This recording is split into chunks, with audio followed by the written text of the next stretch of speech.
రామారావు గారు, మీరు ఎవరిని అడగాల్సిన పని లేదు. అది మీ హక్కు.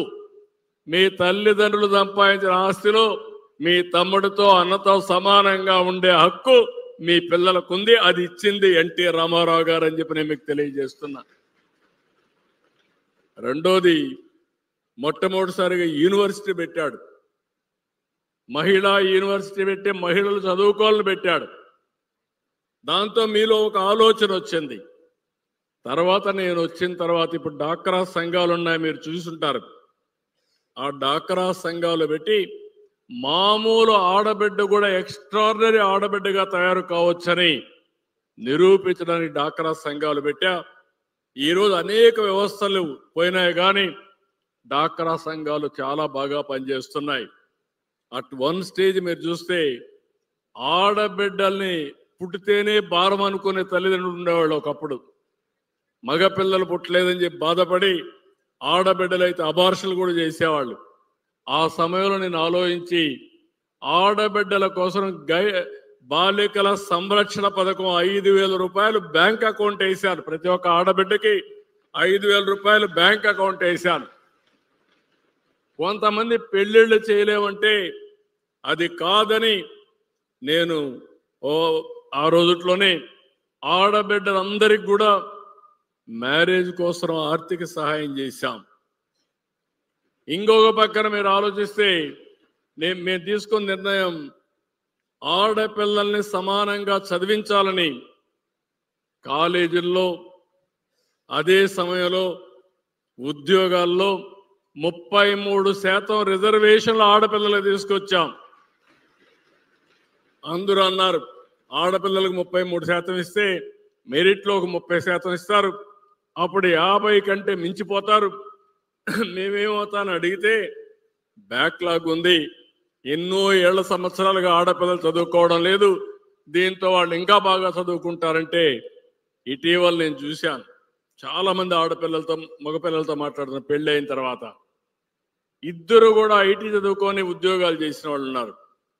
ఇద్దరు ఆదాయం ఎంత వస్తుందని అడుగుతున్నాను.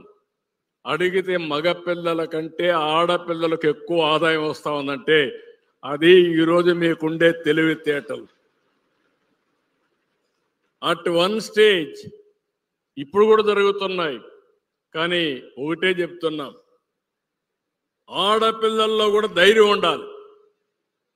ఎవడైనా మిమ్మల్ని టీచ్ చేయడమో అవహేళనగా మాట్లాడితే ధైర్యంగా ఎదుర్కొనే ధైర్యం ఆడపిల్లలకు వస్తే ఆటోమేటిక్గా సమస్యకు పరిష్కారం వస్తుంది. మీరు భయపడితే మిమ్మల్ని వెంటాడతారు, మీరు ధైర్యంగా ఫేస్ చేస్తే సెట్ అవుతుంది. మీరు ఆ విషయం గుర్తుపెట్టుకొని మీరేం బలహీనులు కాదు. అదే లోకేష్ గారు ఇప్పుడు చెప్పింది, మీ మంత్రి గారు. ఆడపిల్లల మారిగా ఏదో కొన్ని మాట్లాడుతూ ఉంటే మనం అంటాం ఆడపిల్ల మారి ఏడవద్దనో లేకుంటే గాజులు దొరుకున్నామని మాట్లాడడం. ఇవన్నీ కూడా పోవాలి. అవి పోవాలంటే మీరు ఒక అడుగు ముందుకేయాలి. నేను ఒకసారి అయితే ఆలోచించినప్పుడు ఇప్పుడు ఆర్టీసీలో డ్రైవర్లు కండక్టర్లు ఉన్నారు, అది నేనే రిజర్వేషన్లు పెట్టినప్పుడు తీసుకొచ్చాను. కడాన నేను ఆలోచించి ఆర్టీసీ డ్రైవర్లుగా కూడా ఆడపిల్లలు పనిచేయాలని రిజర్వేషన్లు పెట్టాను, కానీ అది ఒక్కటే నేను సక్సెస్ కాల. అక్కడ అన్ని సక్సెస్ అయ్యాను. నేను అప్పట్లోనే జర్మనీలో చూసేవాడిని, ఆడపిల్లలు ఆడవాళ్ళు డ్రైవర్లుగా పనిచేసి ట్యాక్సీ డ్రైవర్లుగా సమర్థవంతంగా పనిచేసేవారు. ఈ విధంగా ఆకాశమే హద్దుగా ముందుకు పోయే పరిస్థితి వస్తుంది. నేను అందుకనే ఉమెన్ ఎంపవర్మెంట్ కూడా ఉండాల్సిన అవసరం ఉంది.